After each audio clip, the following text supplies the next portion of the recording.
urip niku kabeh kersane Allah. Carane mikir ngeten.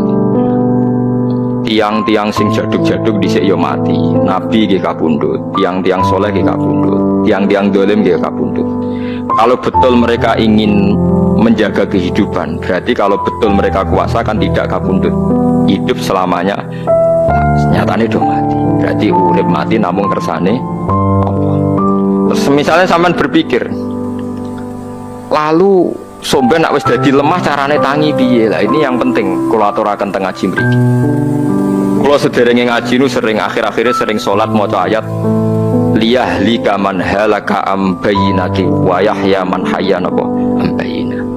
Tugase ulama iku jelasno ayat-ayate pengiran. Sampeyan saiki tak bedheki. Sekarang sampean Anda hidup itu tahu alasannya enggak? Kenapa Anda hidup? Enggak tahu kan? Kenapa kita masih hidup? Enggak tahu.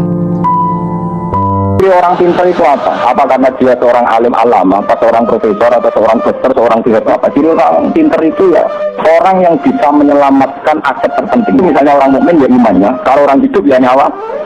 Orang bisa menyelamatkan nyawa itu luar biasa. Itu peristiwa nikmat yang luar biasa. Sebetulnya orang yang sekarang kamu melihat itu orang hina karena dia pemulung, atau tukang parkir, atau tukang penggembala kambing.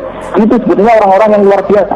Karena orang yang punya kiat, yang dengan kiat itu dia bisa makan, dan karena dia bisa makan, bisa menyelamatkan apa.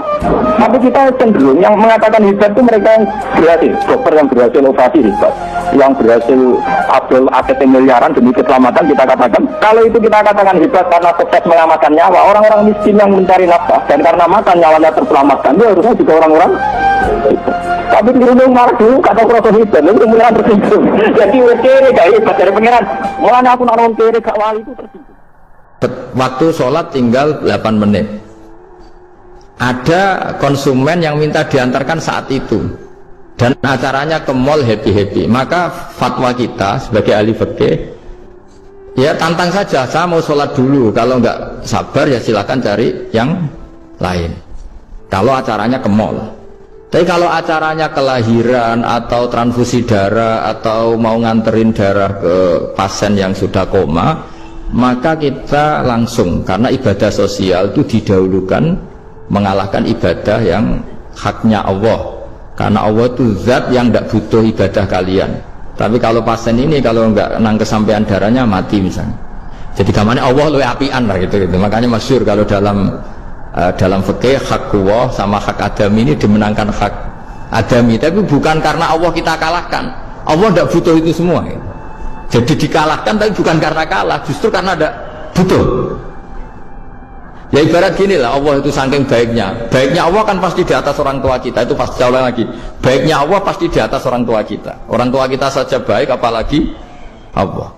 Misalnya orang tua kamu butuh uang 5.000, adik kamu butuh uang 5.000, adik kamu yang kecil atau ya, kira-kira orang tua kamu tuh nyuruh dikasihkan beliau pak adik kamu, kira-kira saja ke adik kamu. Terus iman ini kita jaga sehingga kalau kita yasinan masih ingat Allah kalau mengingatkan kudrahnya yang tidak terbatas, manusia disuruh ingat qul yuhyihalladzi ansha'aha awwala marrah.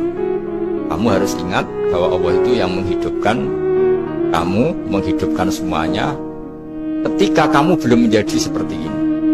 Jadi intinya itu kita ingat meskipun telur itu lazim jadi ayam, tetap tidak karena kudrahnya ayam itu, tapi karena kudrahnya Allah. Indukan unta melahirkan anak unta juga bukan kemampuan indukan unta, karena ini juga makhluk yang lemah, ini juga kemampuan Allah Subhanahu wa Ta'ala. Saya termasuk kenapa saya ingin jadi ahli tafsir, tentu yang membentuk itu Mbah Maimun dan bapak saya. Bapak saya itu hafal Quran kayak hafal Fatihah, saking senangnya Quran. Mungkin bisa kamu saingi itu. Itu adalah orang kafir itu bisa paham Quran. Itu sangat menyinggung saya. Orang kafir itu bisa paham Quran.